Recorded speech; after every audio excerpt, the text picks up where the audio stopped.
Welcome to Dialectics of Decline. If you enjoy these works, please consider becoming a paid subscriber. While this work will always be free, it is the support of paying members that makes this project possible. Sorry, Democrats, there are no good billionaires. You can't compromise on class war. By Scarlett. The DNC elected its new leader on February 1st. The longtime Minnesota Democratic Farmer Labor Party chair, Ken Martin, was appointed by secret ballot and will now be the party figurehead, replacing former coal lobbyist and failed South Carolina Senate candidate Jamie Harrison. While the federal government is effectively being ruled by fiat by one unelected billionaire in Elon Musk, Martin was recently quoted as saying, "There are a lot of good billionaires out there that have been with Democrats, who share our values, and we will take their money. But we're not taking money from those bad billionaires." If you were searching for any proof that Democrats have learned a lesson from their recent historic loss, you wouldn't find it here. Like everything else, on the issue of billionaires, Democrats are once again trying to find a way to split the baby. While the party is experiencing a real working-class de-alignment, the allure of that sweet, sweet billionaire cash is far too big to pass up. Democrats love their good billionaires. Kamala Harris even went as far as to send billionaire Mark Cuban to stump for her during her run for president. Cuban, who recently vocally supported the DOGE layoffs of masses of public sector workers on Twitter, is one of the good guys, according to Dems. There is, of course, no such thing as a good billionaire. The mere existence of billionaires is emblematic of a deep rot in society. Worse, we are fast approaching the minting of our first trillionaire, something that a healthy system could never countenance. In the last decade alone, billionaire wealth doubled and now sits at around $14 trillion. The wealth growth of the top billionaires is even more egregious. From 2012 to 2025, Elon Musk's wealth grew from $2 billion to $449 billion. Jeff Bezos from $18 billion to $245 billion. Mark Zuckerberg from $44 billion to $217 billion. To say this is unsustainable is an understatement. The wealth hoarded by just a couple thousand billionaires is now greater than the economies of many large countries. At the same time, working-class despair is growing rapidly as the basics of life become more and more out of reach. Homelessness in the United States is skyrocketing, and according to a new study from LISEP, the percent of the labor force who are either unemployed, unable to find anything but part-time work, or make less than $25,000 a year is 23.7%. This is no coincidence. According to Oxfam, the richest 1% grabbed nearly two-thirds of all new wealth worth $42 trillion created since 2020, almost twice as much money as the bottom 99% of the world's population. Put another way, twice as much wealth was stolen from the working class by the 1% than was distributed back to them. This extreme wealth hoarding gives billionaires the kinds of power that used to be reserved for kings. They command the markets, hold monopoly power over industries, and even have direct control over what laws pass Congress. In fact, a study by Princeton found that public opinion has virtually zero impact over which laws are passed, while economic elites have a substantial impact on policy. The cycle works like this. The rich buy our politicians, the politicians pass laws that benefit the rich reward politicians with more donations and primary spending to keep their investments in office. Rinse and repeat. Despite the attempt by Democrats to differentiate between the good and bad billionaires, between oligarchs and broligarchs, everyone in the billionaire class is a thief. And the Democratic Party is just as wedded to these parasites as the Republicans. In fact, Kamala Harris had more billionaire donors than Donald Trump in the 2024 election. Even Elon Musk was Dems' golden boy right up until he was appointed unofficial co-president to Donald Trump. Democrats had no problem letting him help legislate on tech, handing him billions in government contracts, inviting him to the White House. The billionaire problem is utterly bipartisan. One does not simply earn $1 billion through hard work. Meritocracy is a myth created to trick the working class into feeling like they are just all temporarily embarrassed millionaires whose ship will one day come in. The guy who digs ditches in your hometown works harder than every billionaire on earth. The lives of the ultra-rich are only made possible by stealing the value of your labor. They create nothing of their own. They are a money vacuum that sucks up what is produced by the working class and uses that capital to expand their influence and their ownership, thereby finding more and more laborers to exploit and further monopolizing markets. Every dollar of billionaire profit is a dollar taken out of the hands of the people who create the wealth. Not only do these billionaires own the means of production, they own our politicians and the media. This effectively gives them total control over what news the public sees and what laws our legislators write.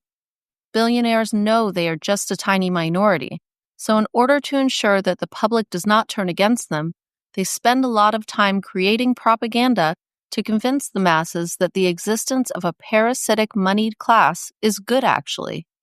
They create think tanks tasked with producing research that supports the idea that tax cuts, austerity, and the free market are a net benefit to society. They form lobbying and advocacy groups that push pro-big business policy to our legislators. They own newspapers and TV channels that filter current events through the lens of what benefits the capitalist class.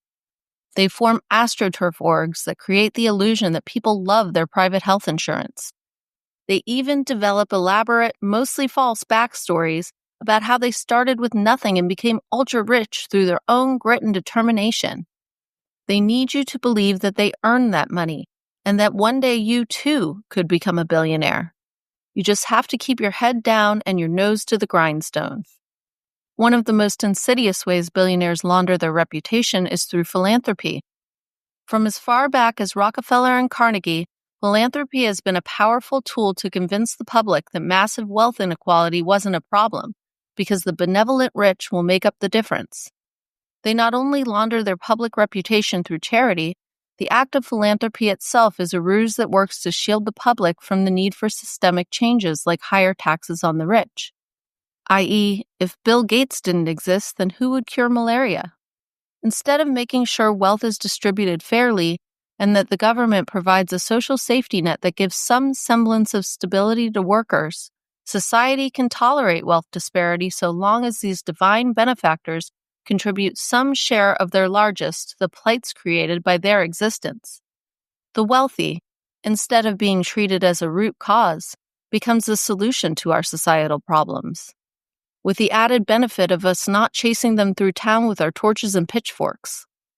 The reason we see the ultra-rich, who for many decades were content to collect their buckets of money and live away from the rabble, playing a more public-facing role in society, is because the amount of leverage and control they are able to exert over all aspects of our lives now is approaching total. Not content to pull the strings behind the scenes, many of them now believe themselves to be divinely appointed to take center stage and be worshipped, to decide the direction of humanity itself. Our titans of industry are no longer the owners of Standard Oil and U.S. Steel. They are Silicon Valley nerds who got very rich, very fast through tech, and their influence is everywhere.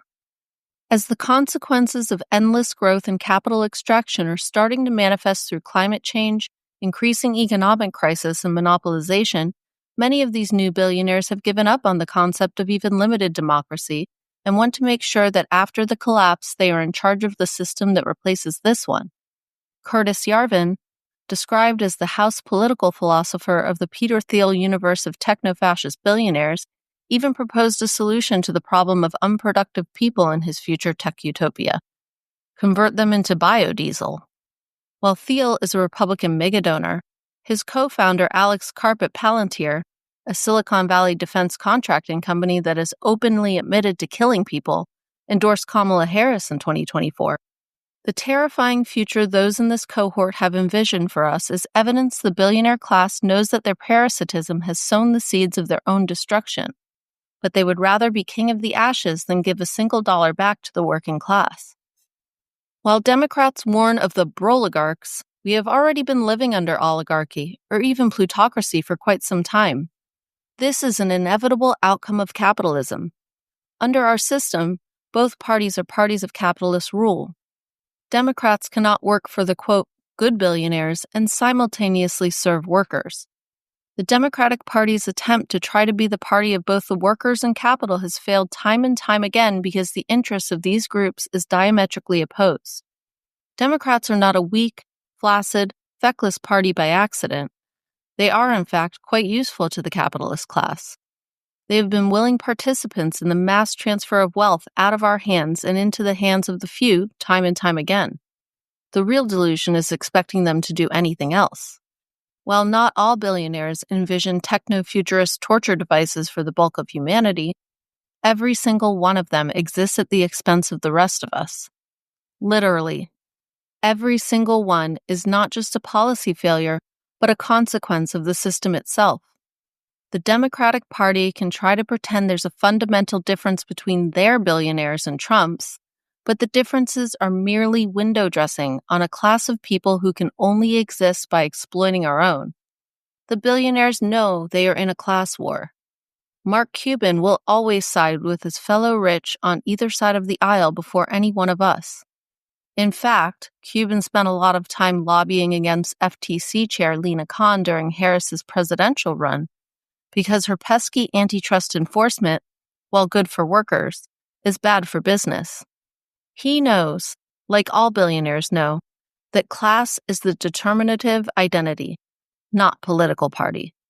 Likewise, Democrats will always protect capital over their voters. It's simply what they exist to do. The bright side is that the new Trump administration has torn the mask off of something that successfully thrived just under the surface for decades. Elon Musk is in all of our faces, running roughshod over vital institutions and making sure that everyone is aware exactly what class of people is the problem. If you hear any objections to this from other billionaires, you can rest assured their objection is not to the stripping of the administrative state for parts. It is to the way in which Musk is exposing them all. Recent polling shows that the majority of people rightly think billionaires have too much control in our society. While Musk makes a mockery of our flimsy institutions, of the uselessness of the Democratic Party, and of bourgeois democracy itself, we have an opportunity to use this catastrophe to agitate against the billionaires and the whole of the capitalist class.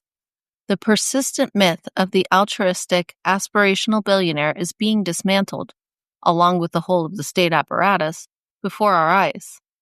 Our rulers can only survive as long as we, the majority, do not perceive them as a threat. Once we are able to consolidate our class identity, we are unstoppable. We are the billions. They, the billionaires, are the very, very few. The most difficult thing about building class consciousness is removing the veil that obscures our class relations so we can rediscover our common cause. With this crisis, like with every crisis, comes a chance to agitate the masses against those who would sooner destroy all life on Earth than check their insatiable greed. Instead of looking to a party that is merely the other hand of capital, we must look to each other and decide if we are going to let the world fall apart for a temporary boost on the next earnings call. The situation is dire, but as long as there is life, there is hope. It is our duty as workers, as humans, to throw off our shackles and reclaim this world from the parasites who would tear it asunder.